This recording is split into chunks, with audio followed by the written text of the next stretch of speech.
Good afternoon, I'm your weather anchor, Denise Lee. Tornadoes and thunderstorms came through last night, causing severe damage in parts of central Mississippi. But today we do have clear skies. I'll have more what you can expect in your weekend weather later on in the show.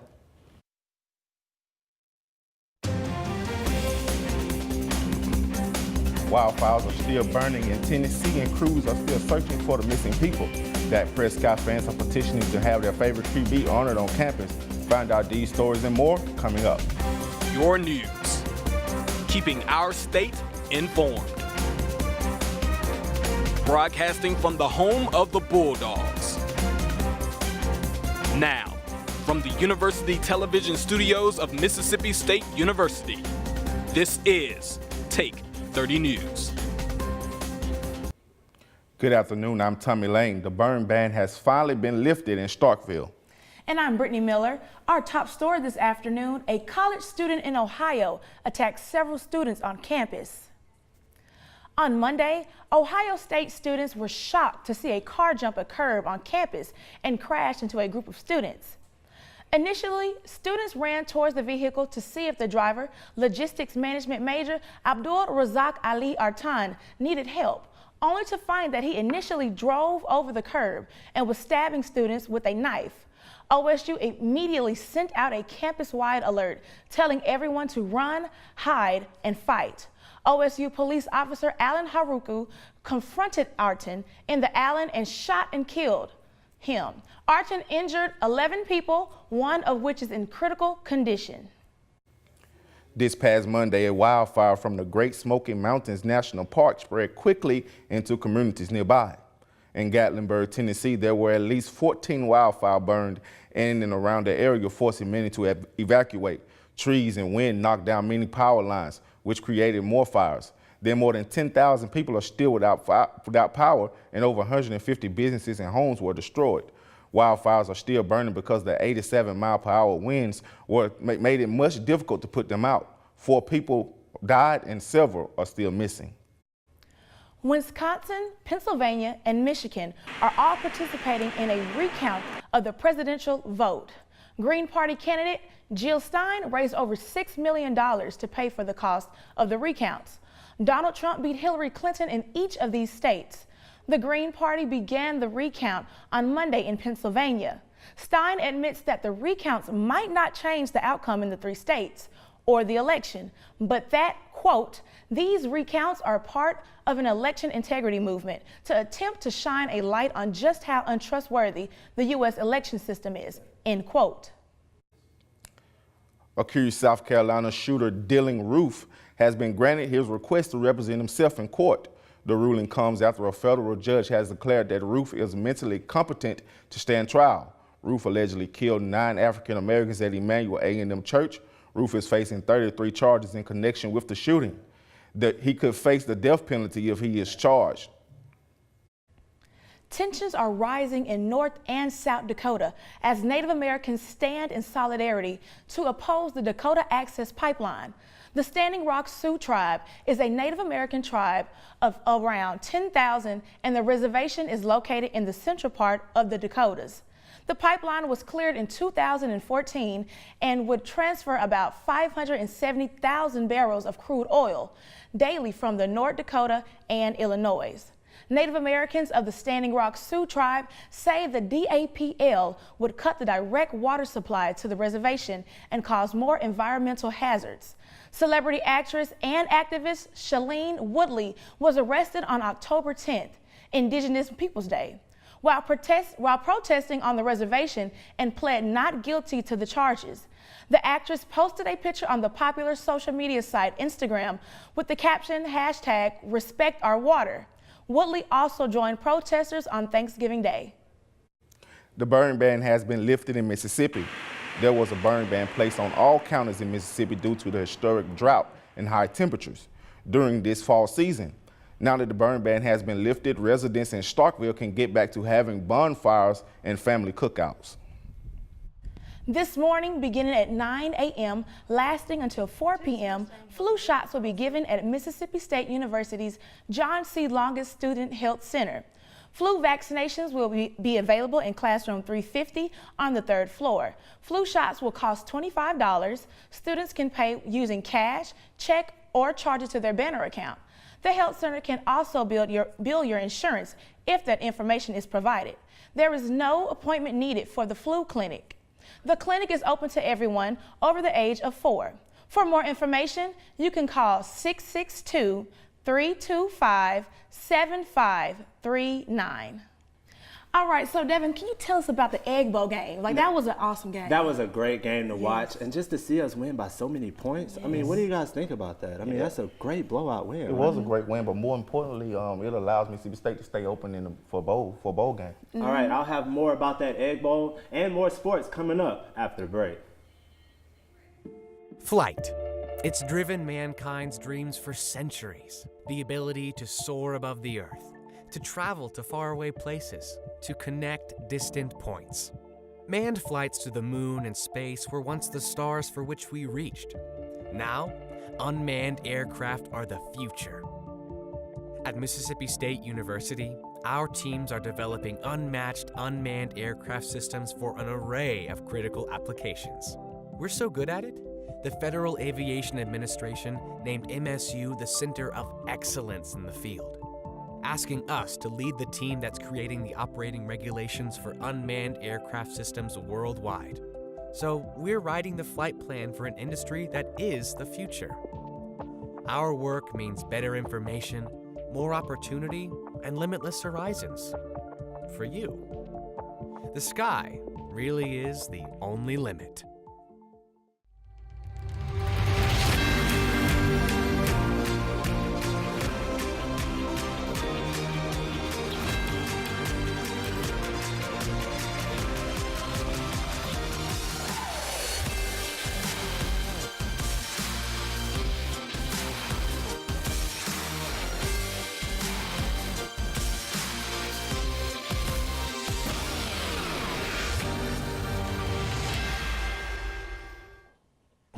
This past Saturday after Thanksgiving, MSU and Ole Miss battled it out in the 113th annual Egg Bowl. After going on 3 on the first drive, the Bulldogs came with that explosive offense performance the rest of the game, climbing to a 27-10 lead. In the second quarter, Ole Miss cut the lead down to 27-20. By the half in the second half, took off scoring 28 unanswered points. The high-scoring game gives the Bulldogs the win 55-20. This win could possibly give MSU Bulldogs a bowl game with 5 wins. And let's talk about their quarterback. Nick Fitzgerald has taken the SEC by storm this season. His team's 5-7 record this season isn't a reflection of his performance. The past weekend, Fitz broke several MSU records previously held by Dak Prescott. Saturday was not any different. Fitzgerald rushed for 258 yards and 2 touchdowns. With this record-setting performance, he eclipsed 1,000 rushing yards for the season, making him the first Mississippi State quarterback to do so and the 4th to do so in SEC history. The Bulldogs are projected to make a bowl for the 7th consecutive season. Legendary, demand. These are just a few words that Mississippi State and Dallas Cowboys fans use when describing Dak Prescott. Prescott is arguably the best quarterback that MSU has had in the program's history. He led the Bulldogs to their first #1 ranking and to bowl games, and is the second QB in SEC history to throw 70 touchdowns and rush for 40 yards. This underdog went from backup to Tony Romo to taking his spot as the team's first-string quarterback. Many fans feel Prescott's breakout rookie performance in the NFL and at MSU warrant him being honored in some way. A petition was recently started to have MSU renamed Bully Boulevard to, guess what, folks? Dak Prescott Drive. This petition currently has 200 signatures. Many fans believe Prescott could be named the NFL's rookie MVP and that he is the future for the Cowboys. Now let's go over to the basketball court. The Bulldogs were back in action on the hardwood Monday night. They were shorthanded against the Devils of Northwestern State. Eric Holman started off the game with a nice block. Eli Wright grabs the rebound and passes it to Tyson Carter for a nice up and under for the score. The two teams were trading early baskets early, and often as Northwestern got off to a hot start. Here's Kegler on the baseline with a nice basket, and Tyson Carter with a breakaway dunk. Zeke Woodley knocks down a 3 to tie the game at the half, but in the end, Ajay Reddy, the lone senior, lead his team to victory with a 3-point dagger down the stretch. Here's Coach Howland after the game. Glad to get the win, and hope that we'll keep getting healthy.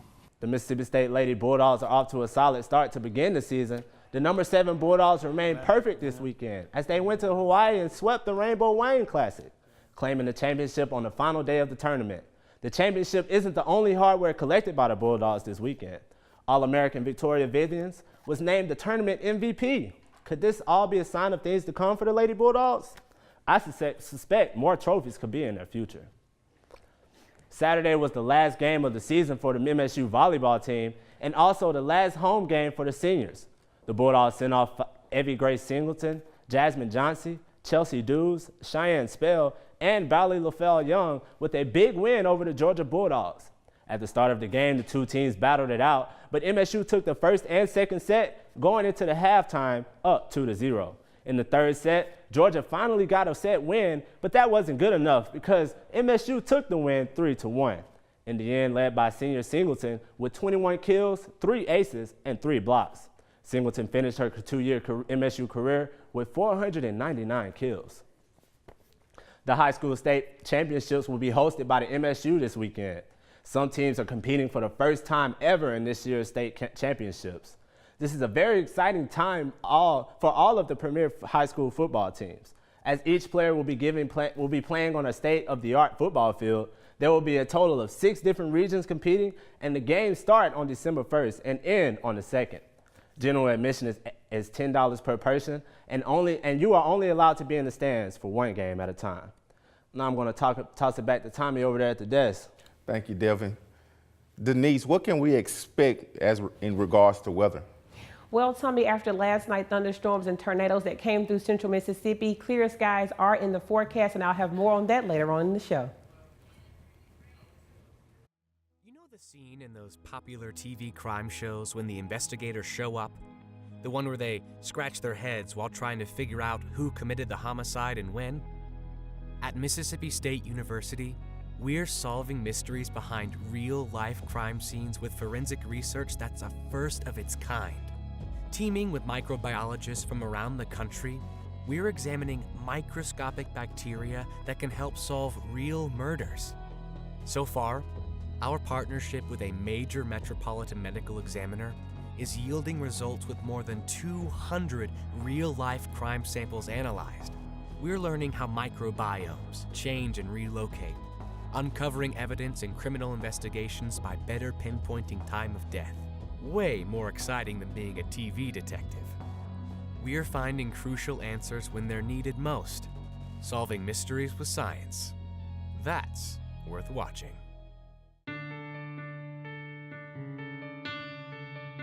Sally Kate Winters Family Services started as an emergency shelter for abused and neglected children in 1990. Since that time, our program has really expanded services to meet a variety of needs for kids who are victims of child abuse and neglect, runaway and homelessness. United Way has been with our program since the very beginning. It gives us some funds to meet those individual needs for those kids. I really think over the years, United Way dollars have been at work allowing us to do that. We want them to experience a childhood. We want to teach them to ride a bike or learn to skate or just sit at the dining room table and color. United Way allows us all to work together to connect, partner, and really collaborate to provide an array of services for our community.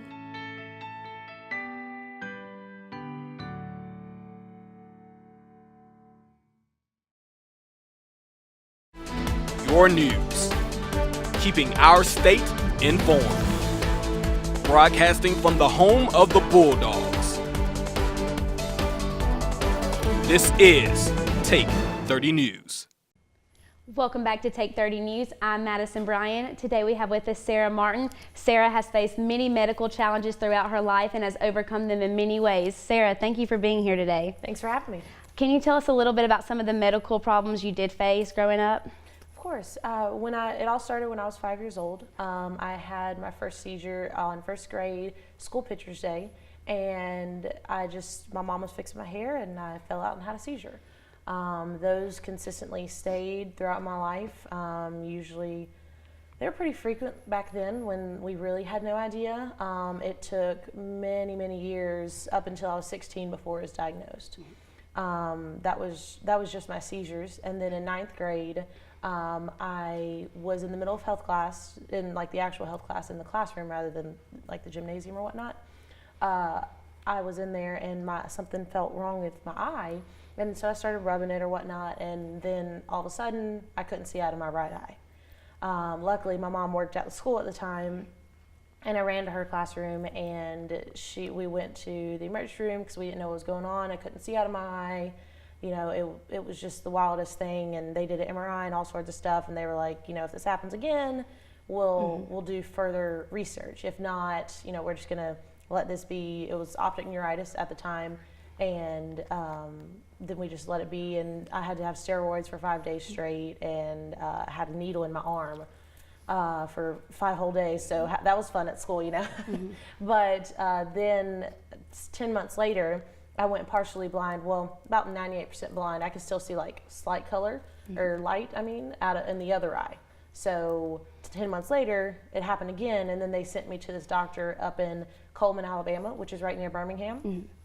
And he, not only did he figure out my MS, he figured out my seizures in the same day.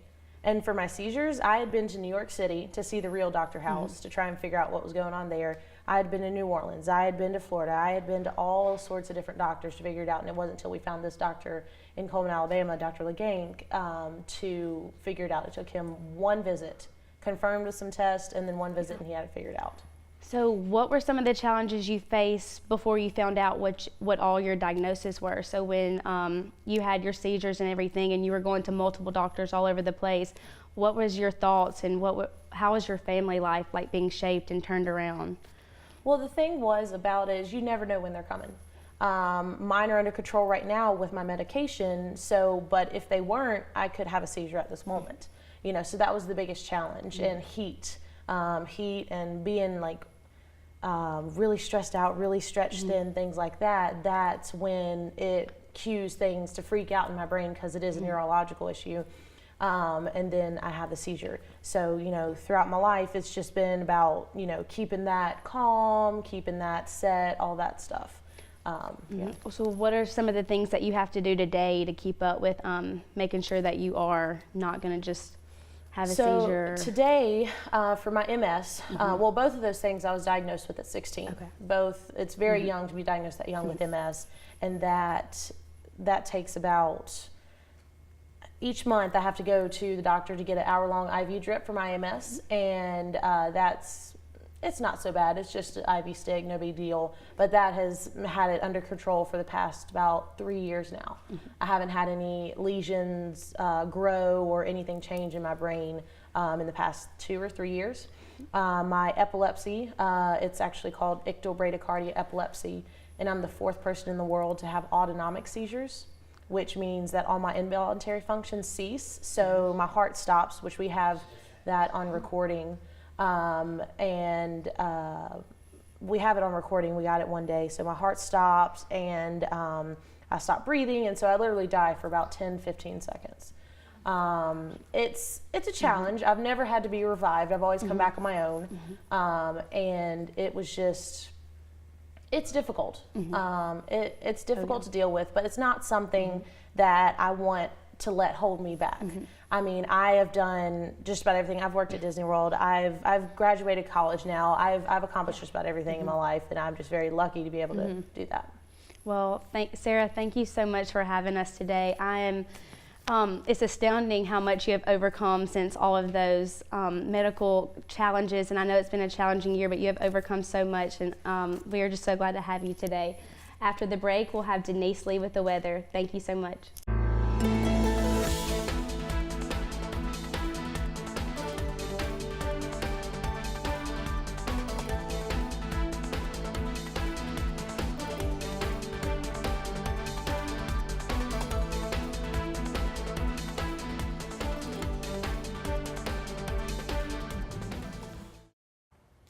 Good afternoon and welcome back to Take 30 News. I'm your weather anchor, Denise Lee. If you look with me, this is what Starkville looks like right now outside.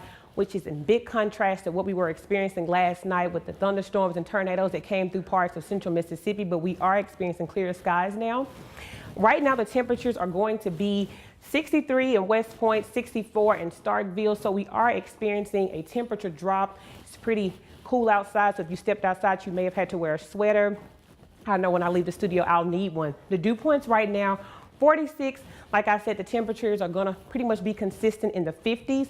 Now, if you come with me to your evening planner, here you see around 5 o'clock, the temperatures will be 56 degrees. This is coming home from work weather. You're gonna have to turn on the heater in your vehicle. Coming down to 7 p.m. around dinner time, if you're gonna go out with your family to get dinner, you're gonna wanna wear something on your sleeves, a sweater, a coat would be nice. Around 9 o'clock p.m., we have temperatures in the low of 45, but that's perfect for that cup of cocoa and a blanket to just settle in for your night. Now the predictor, Wednesday, we have temperatures around 51. So I stated before, a cold front will be coming through Friday. They're gonna bring the temperatures down. If you look and go with me to Thursday, 8 o'clock, I don't think anybody wants to go outside without something on their arms. 40 degrees in Starkville, 40 in Jackson. The temperatures are pretty chilly. Now your 7-day forecast is looking pretty rainy. We have Saturday and Sunday, 57 and 54, and you're gonna have temperatures in the 38 and 40s. You're gonna come to see that we have rain on Saturday and Sunday, with the percentage being 50% on both of those days, and then Monday and Tuesday going into your work week, we also have a chance of rain. Now, tell me, Brittany and Tommy, how did you all stay safe last night? Because that's what I care about most of all. It rained so much last night. It did. I actually had to call into work. I was like, I can't risk it. What about you, Tommy? I was actually at work. I didn't even have a clue about what was going on. Wow. So we're going to be experiencing cooler temperatures because of that, but that's all I have for weather, and they'll be back with more news after the break.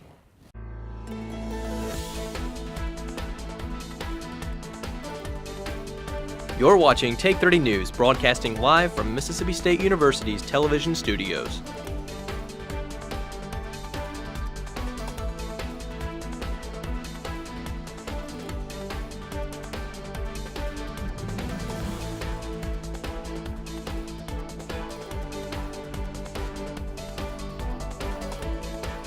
Stay tuned for more Take 30 News coming up on MSTV.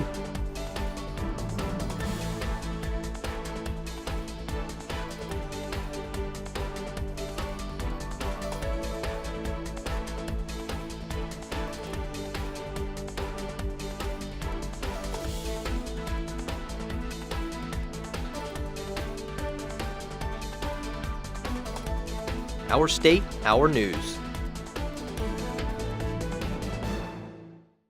An article from the sunny.edu reported that cramming is the most common mistake students make.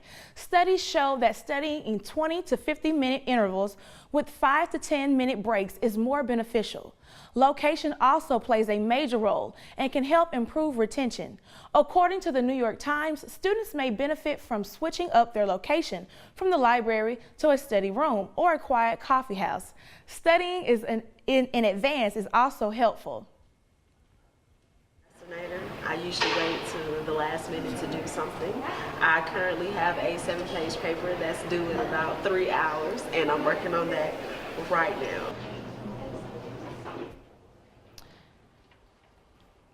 All right, so this Friday, Tupelo, Mississippi is having their 68th annual Christmas parade. The parade will be from 7 to 9 p.m. in the downtown Tupelo. Main Street Association will be hosting the parade.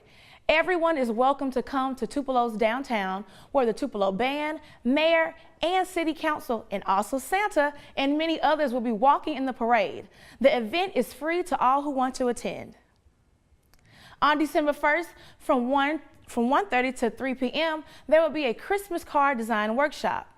At this workshop, those who attend will learn how to use Adobe Photoshop to make creative and festive Christmas cards using their personal photos.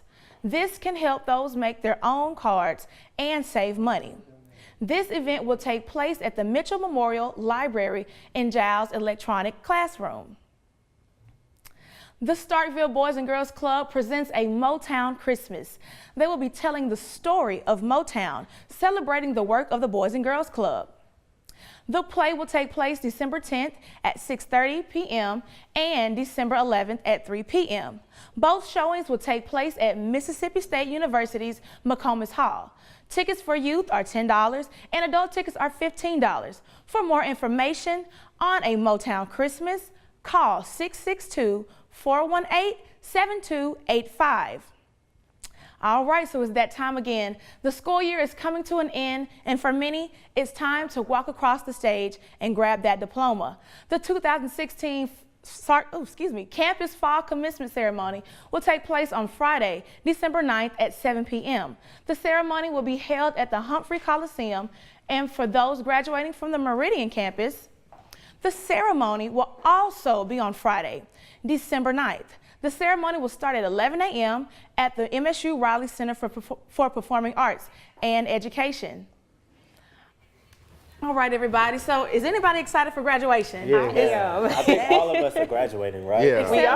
Except me. Except Brittany. I have one more semester. But it's okay. Yes. Yeah, that's Just okay. finish the race. Yeah. That's But definitely that important. sounds very exciting. Congratulations to you guys. Thank too. you. That- Right. So how have y'all been studying for finals? Like, what's been going on? Oh, it's been crazy. Been trying to pull some all-nighters and everything. It's been kind of crazy though. The It's been all-nighter kinda coffee has been my best friend, and I find that if you drink black coffee, like the creamer and the sugar, it actually helps you stay awake longer. So I've been Yeah. trying that. It's been crazy. Yesterday I got up at 2 a.m. and I stayed up all the way up wow. until 2 a.m. this morning. So Wow. I've been That's up a a true while. all-nighter. Yeah, it That is. is. That's 24 hours. So what's like your hardest class this semester? My hardest class has to be mass media law. That class challenges me.